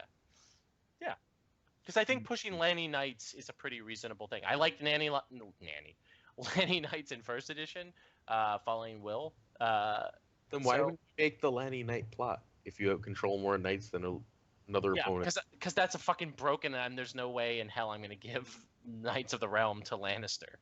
So that would be my card. So chew me up, gentlemen. Here's what I think. I think the icons is boring. Well, they don't need icons. Yeah. Make him does not kneel to attack. There we go. But then you're probably gonna have to go like 2 cost on the event because for 1 cost you can't just give somebody renown and does not kneel to attack. 2 powerful. Wait. What if it's instead of the But it's icons, attacking you alone. could- That's Wait, the what key if it's thing. instead of the extra icons, you can make an extra challenge?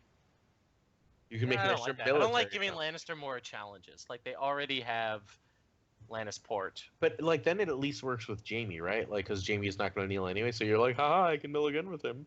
Well, but the point is to give you a second Jamie, I guess, would be what the design. If this is my champ card, which is fucking absolutely not what my champ card, if I ever won anything, would be. I would not want you to choose Jamie as a target. It would be to give you a second powerful knight that could help you close. Would be generally what this card is trying to do. Which is why I like attacking alone. But could give Jamie an renown on an intrigue challenge. Yeah, interesting enough, I guess. I don't love the giving icons. It shouldn't but be I'm okay too otherwise. interesting. It's Lannister, so let's. So and then it pillages and kills whatever you pillage. Well, that's true. I forgot that. Yeah, I should have just made an event that gives any Lannister character the mountains effect, right? Oh man, you should make a Oh. card called "I killed her." That's like an automatic put by the sword. No. It's a 0 cost event. after you win a challenge with it would be after you lose a challenge, if we're being super niddly, with a knight character defending alone, flip the top card of your opponent's deck over and kill whatever character that is. I don't know. It'd be just basically a mountains defense. But anyway, that's what my Lannister card would be. So I like Renown and does not kneel to attack. I think we don't really have much of that besides Jaime. So I guess you could say Lannister has the theme a little bit.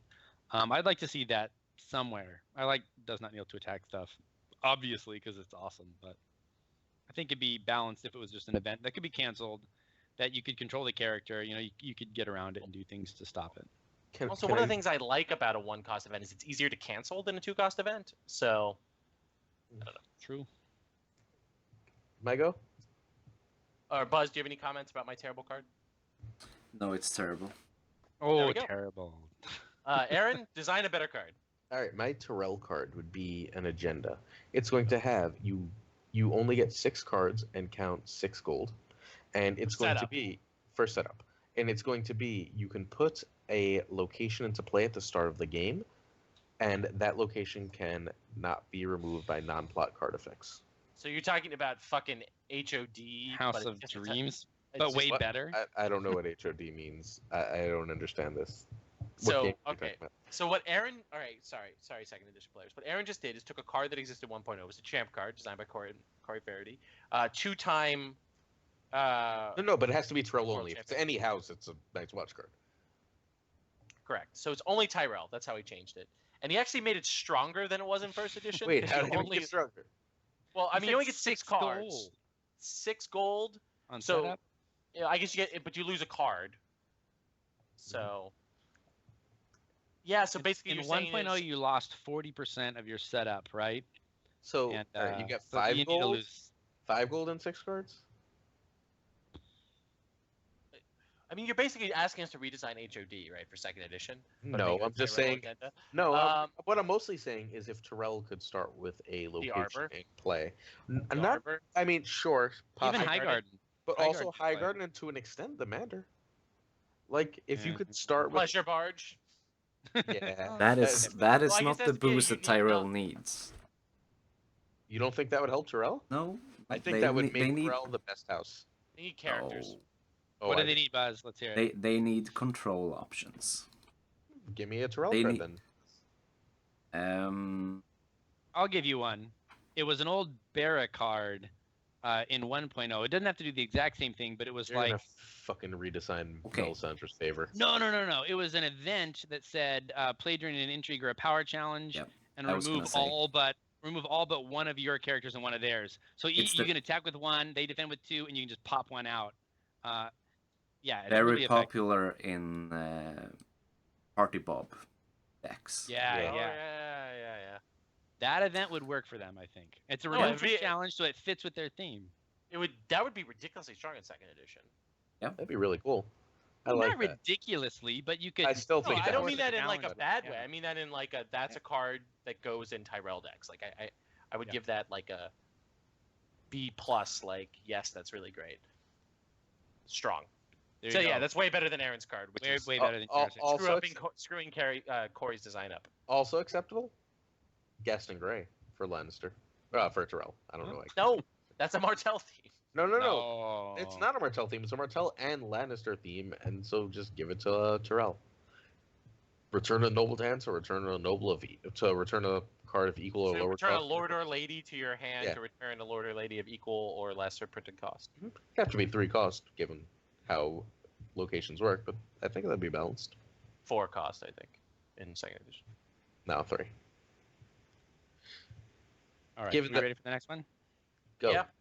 All right, is it me? Targ, right? Mm-hmm. Okay, what's the name of the terrible Targ plot that nobody plays? Blood of the Dragon. There you go. So we need to make that playable, right? You need, my have exact a reason answer to play was that threat card. for the North. I was like, well, North, obviously.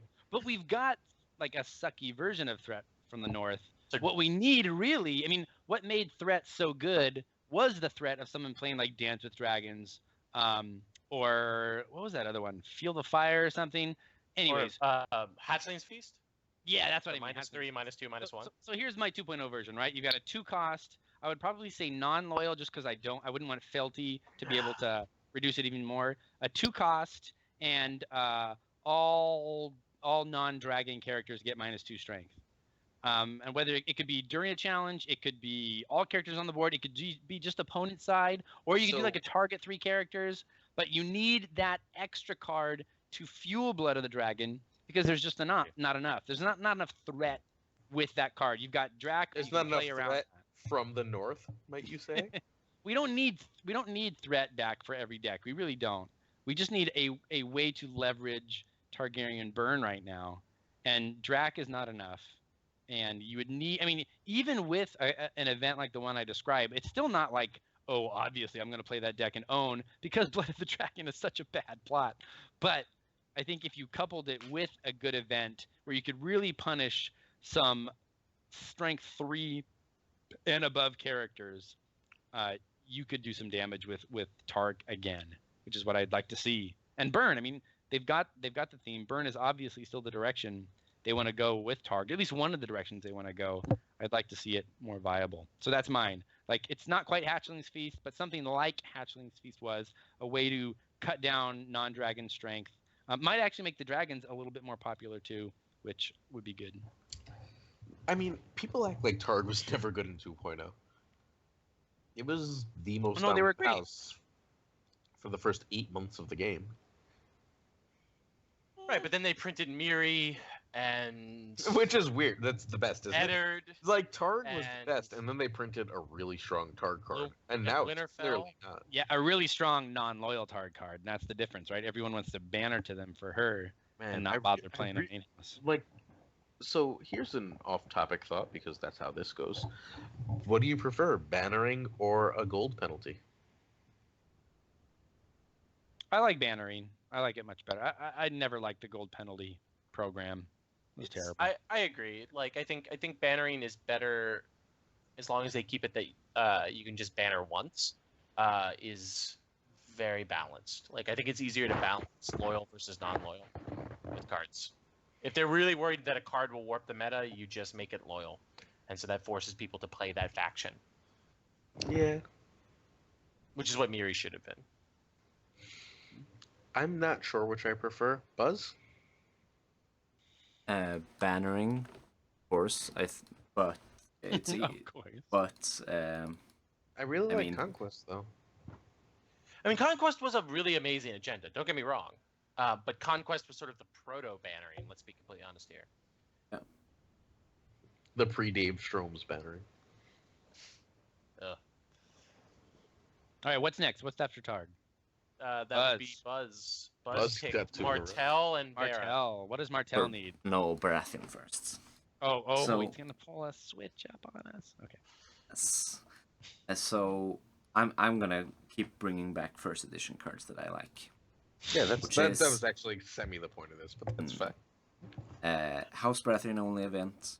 Maybe cost 3. So wait, loyal or not loyal? Is the key thing. So loyal. Loyal, yes. This would have to be loyal. Choose and kill a character you control cannot be saved. Choose and put into play a character in your dead pile that was killed this phase. Oh man. Glamour of Fire. Glamour of Fire coming back. Oh. Do you think that would actually help Barra? Oh yeah. Can you give it the Relore trait? Sure, yeah. This Ooh, so character you get a Neil gains from Melisandre. Relore trait until the end of the phase or something. It would have to Doesn't at he get- least be like equal or lesser cost, right? You couldn't just kill some 1 cost to throw in a 7 cost. that I got mean, killed. it was in 1.0, wasn't it? Yeah, it The was. cost curve was completely different, and Oh, I yeah. mean the cost curve also like I Imagine mean you this, kill a refugee and get back Bob. But I think Right, I but- would be fine with kill a character you control, put into play a character that was killed this phase, Yeah. and then Let's do the discard same at the end of the phase. Ooh, little right bam. at the other phase. Spread a And little then- bam and on then- it. and Well, I mean, it's kind of like When close Melisandre- call combined with BAM, right? Yeah, so you get to keep it for that turn, and then you can replay them if it is an essential part of your deck. No, I actually really like that card. So when Buzz wins Stalik, if they give a card design this year, this is what we're going to see come back. I would print a Lannister card, but sure. More Lannister. I like it. I like it as I mean, you guys know me. I like jumping stuff. Anything that jumps in, jumps out, is cool and unexpected, and can change the course of a challenge phase. So I like it.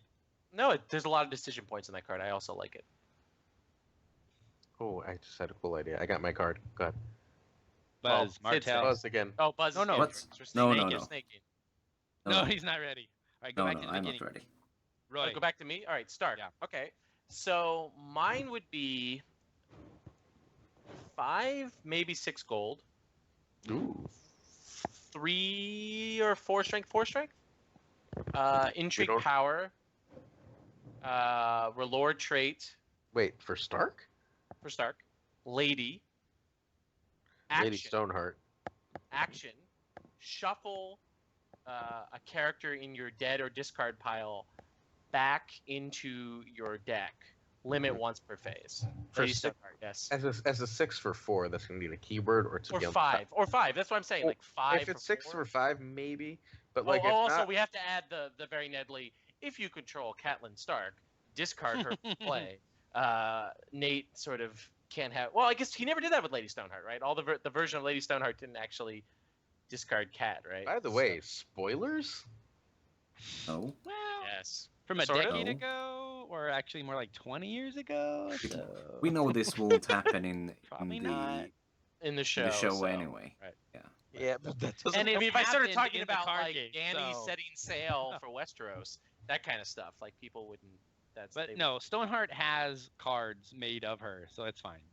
It's okay. So that's what I would say. It's basically taking 1.0, the final Edmure's ability, but giving it to Cat, which I feel. Did you say loyal or non-loyal? I would say she would be non-loyal. Non-loyal, so you could put her in a Barra Relore deck, right? Yeah, you could put her in a Barrow Relore deck. I mean, she can be loyal. Like that would definitely be if this was my champ card. This is much closer to something I would actually want to be my champ card. Right. This would be something I would debate with Nate or Danny about. Was like whether it's a good balance decision whether it be loyal or not loyal.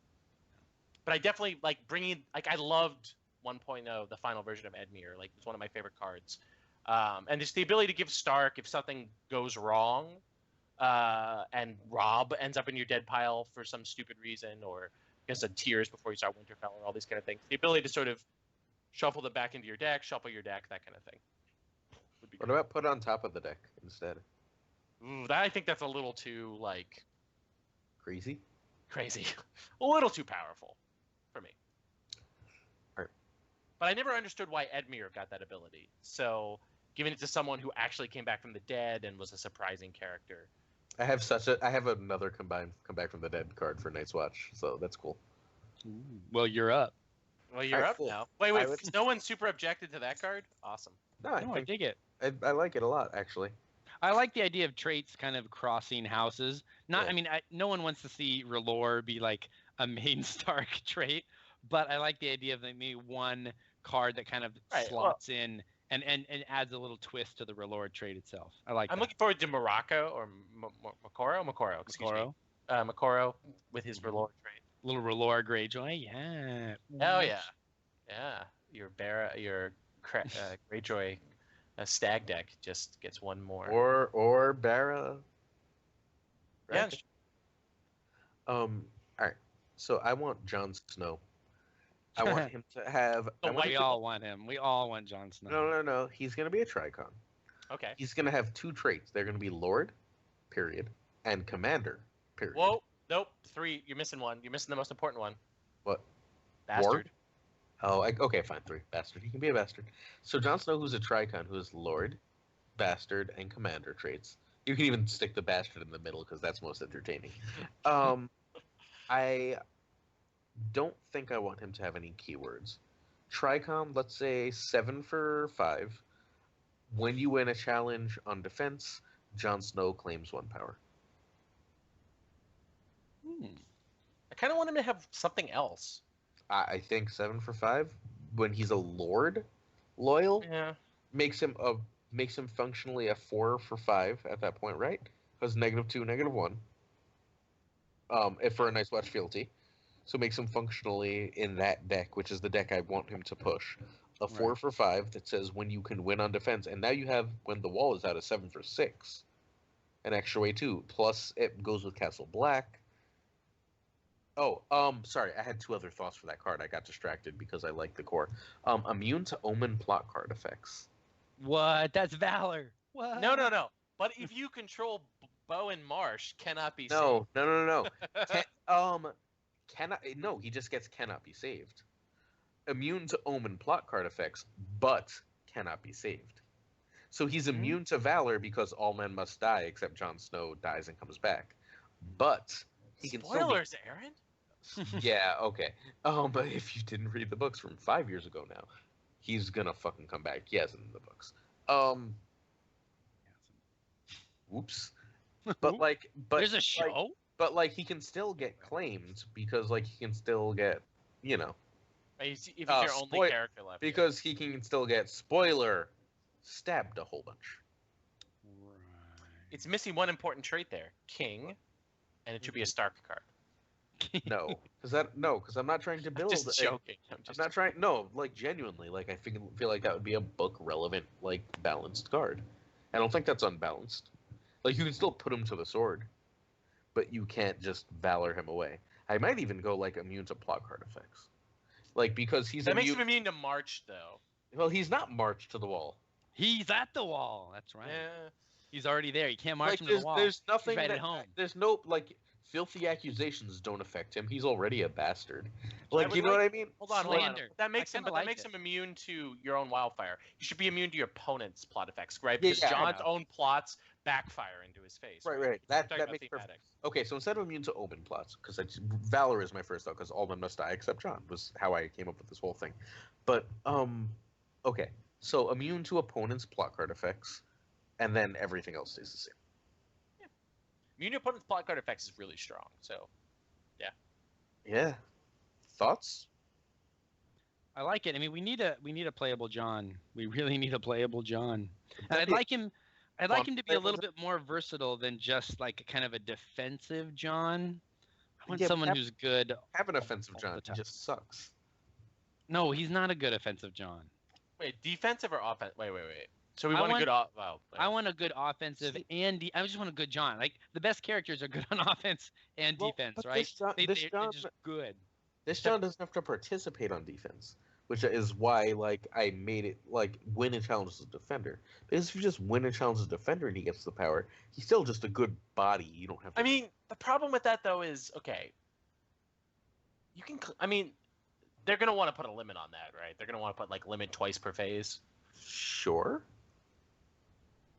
Because if you win, let's say you win 3 challenges defender. Then your opponent is bad at the game and deserves to lose. You could have an ability that forces your don't to attack you. That doesn't exist right now. No, I was more thinking within Jon, right? If you wanted to, if you make it limit twice per phase and then action, choosing a character. That would be really cool for a Jon. Action, yeah. Choose an opponent's character. That character must make a whatever challenge this phase. If able. Must make a, you could make Cersei intrigue Jon because she's talking shit about him for being a bastard. That'd be cute. I would make him while you control the wall, Jon does not kneel to attack, and while you control the wall, your Night's Watch characters cannot be bypassed by stealth or something. Make him a beast. That's amazing. Beast mode. That's amazingly broken. No, it's not. It's still out of Night's Watch, guys. What are you talking about? Night's Watch is not far from being. Night's Watch with the new event and Craven is going to be a lot stronger. Yeah, you're wrong if you think Night's Watch is that far behind everything else. Night's Watch, not. But they need a good character. They still need a way besides just the wall to win games. My example included the wall, so that doesn't work. But they need more than one win condition. They have that Jon that I just said. They don't need the wall. They can build a defense deck. They can stall if they see the wall. Great. If not, then they just need to control initiative and go second. Win some shit on defense, and they're going to claim a bunch of power. They're not going to get Valor or Marsh. They have to protect against Put. That should still win games. Buzz, any what thoughts? What do you do to stop that? This theoretical stop card. What? How do you? Okay, sorry. Go ahead. I don't remember what card you were talking about. Milk of the poppy. Stopped. Done. I mean, No. Department It's answers. a Night's Watch card. No attachment except weapon. Oh. No. Mm. No, none of the powerful Night's Watch characters have no attachments but weapon, except for Aemon, I guess. Right? Jon Snow? Jon Snow, I think. No. Right? Really? No, you can milk that John, right? No, you can't. No. No, he's no attachments except There's no weapons, attachments for except sure. But that John. But he's not a I said powerful powerful Night's Watch Night's Watch character. character. No, Fine. he is powerful. He just doesn't work at the moment. He's Right. very Right, powerful. but they would have to explicitly print cards to support him, which they seem to not want to do. So we can make another Night's Watch card while we're here that would support Jon Snow. A weapon attachment that says, opponent cannot be null and moves even block artifacts. No, I think really what John needs is more efficient, like characters that benefit Night's Watch when they attack. Like if you wanted to print like John's friends, like Pip and Gran and Satin and Ed and all those as the dragons that all right? make it better. And Sam, like, well, no, they don't make him better. Like Jon Snow gains X, but like when Gran if Jon Snow's in play. No, not specifically John, but like when you win a challenge as the attacker and you control Gran, choose a kneel, like give him he gains Intimidate. I don't fucking know, but just like cards that push Night's Watch to attack, and then Right Jon now Snow it's only Ghost, right? Ghost is the only real Night's Watch card that you want to use to attack, and he's good. I mean, Ghost is an effective card. Ghost is a really good card, yeah. Yeah, He- like more he's cards still like just Ghost. one icon though, which Right. But you could do that. Like you could do a Gran that also has a military or a military icon.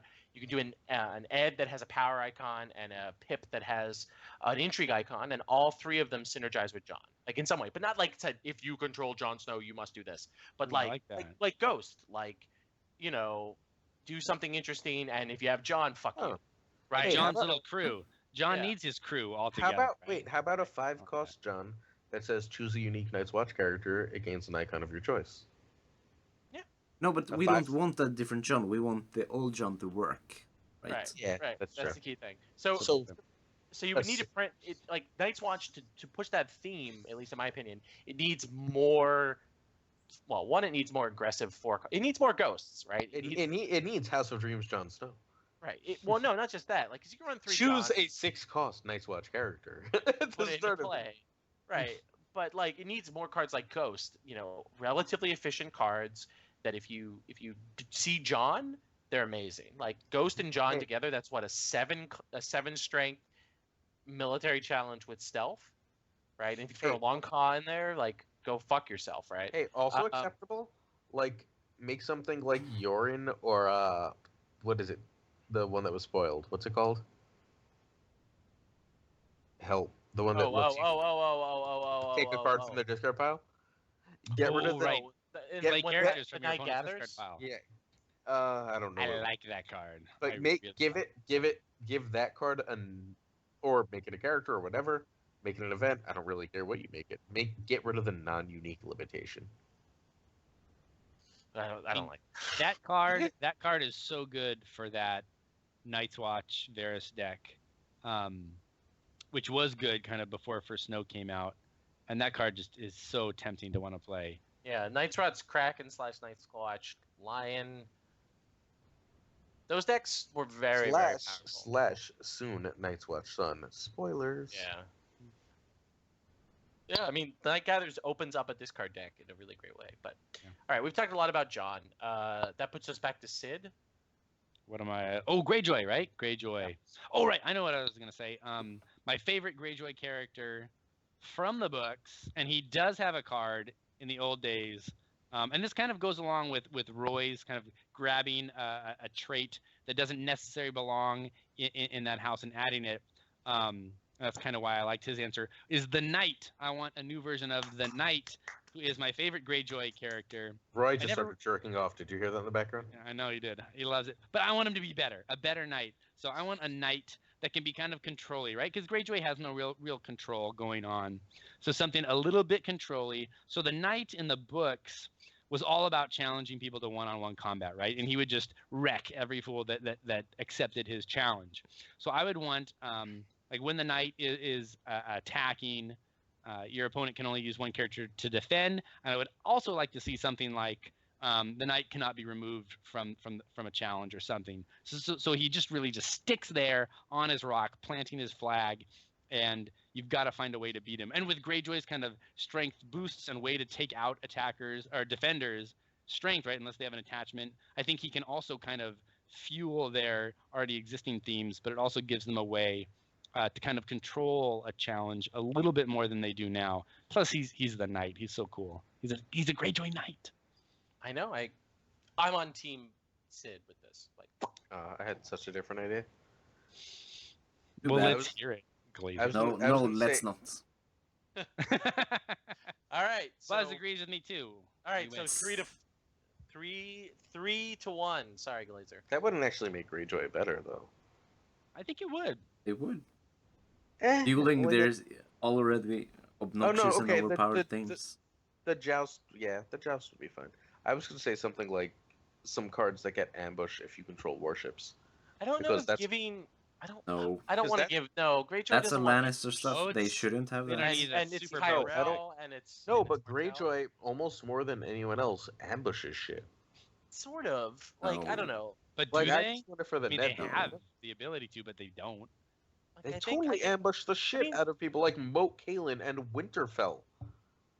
Well, Theon does, but it like backfires, and then you're into like the Bara drawback theme, right? Where you gain an advantage, but it's a fragile advantage, right? So I don't know. I mean, the problem from a design perspective that Greyjoy has is its themes are kind of one note, both thematically and from a game design point of view, and other natural themes that you could give Greyjoy, including ambush. Like, let's accept Aaron's logic. It's just redundant. Like, we already have 3 factions that do it. 4, if you include Stark's Greyjoy, or not Greyjoy, excuse me, Stark's Direwolf ambush theme that exists, sort of. Like, there's 3.5 factions that already do ambush, and giving them to Greyjoy is just not interesting. It's like, that's boring. So- It doesn't make Greyjoy more interesting. It just So- makes them more like Lannister. On the side, I'd give them Liv also, like a first edition Liv. I think would be really good in Greyjoy. But more than that, you know what? Which You live, know the what? draw or the kill? The draw, Liv, not Liv 2, Liv. Come on, we have names for these things. I don't care if Just making second sure. edition players understand. So, what actually has always annoyed me, first edition and second edition, is that Greyjoy gets winter themes. Like, I don't like Greyjoy getting winter themes. Boats don't row on ice. Well, but I think it's more like It's the Greyjoy. It's the sea, but also Greyjoy like survives hardship really well, right? Yeah, 'Cause they no, share an I island. get that they survive hardships, but they also like winter doesn't just mean hardships. Winter means something very specific, and like they're not winter. Like they're just not. Like they're cold, but they're not winter, and there's a difference, especially in the lore. Yeah, Like you know what? In much the same way that I don't like Martell summer. When you live in the desert, the summer doesn't fucking matter. I think But they I don't have know. to kind of split up the houses, right? Or the factions. You sure. gotta give I'm some gonna people say- some summer, some winter. It's just the way it goes. So you Then- would never make.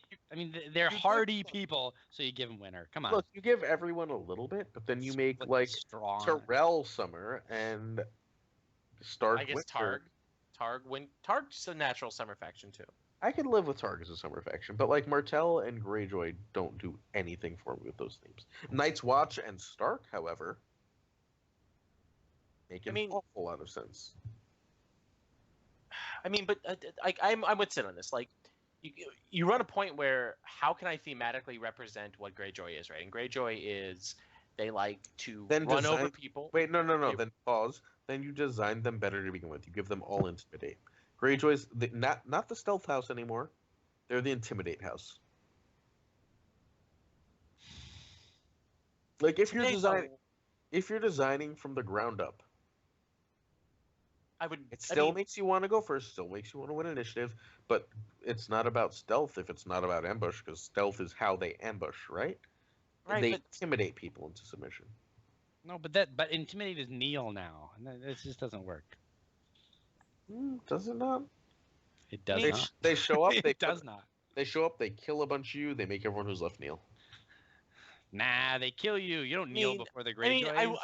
You kill or you fight. You know, no one kneels before the Greyjoys. If it's enough, don't they pay the iron price, maybe? I had actually, you know what? I'm actually more sympathetic to Aaron's point of view because, like, of all of the themes that one house embodies, like Bara. No other house really has Neil as like a sub theme, unlike every other theme that exists. Lannister has a card, a single card. So if you're gonna like spread the love a little bit around, I don't mind giving Intimidate to Greyjoy because it does synergize. It's a very easy theme to give to Greyjoy, right? Because it synergizes with what Greyjoy already wants to do in the card pool. right? They sort of gave it to Martell. But it has to be loyal. Like you can't make it so you can run Dara Kraken and get like a Victarion that intimidates people, and fucking Balon that's non-loyal that intimidates people, or whatever the fuck you want, or Euron, or whatever it is. Like it would be very like a hyper like clearly they want to avoid a hyper Neil deck that's a banner deck. They want it to be Bara Fealty. Or Bara. Hey, I just had a Terrell thought. Is there I guess there is. Okay, Victarion. Good. I sort of take it back. Like, there's no Mace Terrell still. Like, there's not even a rumor of a Mace Terrell. Like, or a Garland, right? We don't have a Garland. Nope. Yeah, but no. Mace is the head of the house. Or Willis. Mace and Victarion are like, I think, the two most important to their houses that don't exist. Is that fair? There's no Roose Bolton. Yeah, he's not a main house though. I mean, but he's pretty fucking important. Yeah, but especially where we are in the books, though. All right, where we are in the books. Well, Victarion hasn't appeared. No, but that's fine. Neither has Mace, though. Neither have Greyjoy and Terrell really, except for Theon, right? That's true. All right, but technically, So, like, actually, if we're beginning Clash of Kings, Victarion actually appears in Clash of Kings, so he should theoretically be in the sequel. Doesn't Mace appear in Clash of Kings? No. Really? At the end, he does. At the very end, he does. At the very, very end, he does. No, he doesn't. He appears before that. He's at the whole trial. He's one of the judges at the trial of Tyrion. That's Storm of Swords. But That's Storm of Swords. Wait, because he's not at. Is that the second book? He's not with. He's not with Boris and Renly. At the Tyrell Baratheon encampment. Okay, he's not there. Wait, which book is Clash of Kings? The second. The second one. I thought A Feast for Crows. Oh, Feast for Crows. That's the fourth. I got my book names confused. Sorry about that. My fault. Major characters that have not. Mace is definitely there. Victarion is definitely there. I would throw Roose Bolton. Like, he's pretty fucking important. He's in the first book. Okay, but given how important, like, if you were saying most important, there's not a great John. Wait, no, wait. If you were saying most important houses for most important characters to the Stark house, Roose is like the seventh, right? Yeah. Like, is Roose more important than? He's more important than Rickon. And he's okay. Right. Roose led the battle on the Green Fork in book 1. He was pretty big. Roose is not more important than Ed or Kat. No arguments, right? And we have two versions of those characters. So cool. Far. Roose is not more important than Bran, Arya. We only have one. We have two Aryas. Okay, but he Bran, is more important than Mace. He's not more important than Sansa. We're talking about by house because it has to be by house. Not more important than Sansa, and not more important than I had a last one. But I got confused. Bran, Arya, and Jon Snow. He's not more important than Jon. There's Knight, and I mean Jon. Fine, if you want to count Nice. So he's at best the sixth most important star card. All right, I think Buzz and I are ready for the next card. Yeah, let's go on to the next card. Fine. This is just too much. It's too much, guys. All right. Buzz is too polite to say it, but I'll say it. Buzz posted something in the chat that's weird. Like, because he's falling asleep, but I feel it too. Let's get the energy up. What's the next card? Who's up next? Buzz, last card. Buzz is. Martell. Sleeper over there. Martell, what can save Martell from the depths? Well, this is the last one, right? Yeah. Yep. We need a good Doran, right? We need good characters in Martell. So 7 costs, intrigue, power icon, 5 strength, renown insights. After Doran Martell, well, maybe not renown. I want him to have 2 keywords, and renown it, I guess, works. After Doran Martell is knelt as a defender. Doran should have stealth. Okay. Inside stealth? Inside stealth. After Doran Martell is knelt as a defender, your opponent must either discard a card from his hand or move 2 power to Doran and Martell, or something happens. Like Let's choose and kill a character. or remove an attacker from the challenge. Like if you don't do this, I will remove one of your characters from the attack. I like that. No. Yeah, giving they lose an stealth is icon? really good too, though, on defense, right? Because then it's hard to sneak by him. That's the idea. Yes, Yeah. yeah. But So if you, stealth insight. see, but if you give him stealth, I don't know if stealth works on defense for Doran. Like thematically, because his whole stealth is offensive. Or you could have him remove an icon, right? Because that way he can either defend or attack, right? So if he's attacking, he's knelt. You remove an icon from an opponent's character, so they can't defend the next challenge or attack you. Or if they're attacking you, you can remove a future icon. It's just anytime he's knelt, including when your opponent kneels him with Melisandre as a reaction. I mean, for that you can just make a Red Viper because Red Viper can attack, but like he can also defend while knelt. I Also- like the idea of Doran the schemer, right? Because the Doran we have now, like Doran the strength pumper, like who cares? It's not thematic. It's not great for the game. I mean, it kind of fits the Martell theme of get a ton of strength, which I don't like at all. I mean, most people who are playing Martell are not relying on big strength challenges, right? They're relying on their tricks, which has always been the Martell way, right? Tricks. You want tricks and subterfuge and game state and board state manipulations. And him being able to be the centerpiece of that kind of deck speaks to me. I like it. I like it, Buzz. How about a Doran that's when you control fewer characters, Oh, Don't no. do it. then an attacking opponent, Doran does not kneel to defend and gains renown. And is immune to opponents' characters' abilities and events. Yeah, that sounds perfect. Except it's on defense, not attack, like Viper. Because he's always all about defending Martell, right? Instead of attacking like Viper is. All right, I'm actually willing to bet this. Are we going to see a character that is immune to character abilities in second edition? Yeah. Sure. It's Yeah, like why not? Nate's still designing shit. He'll do something stupid.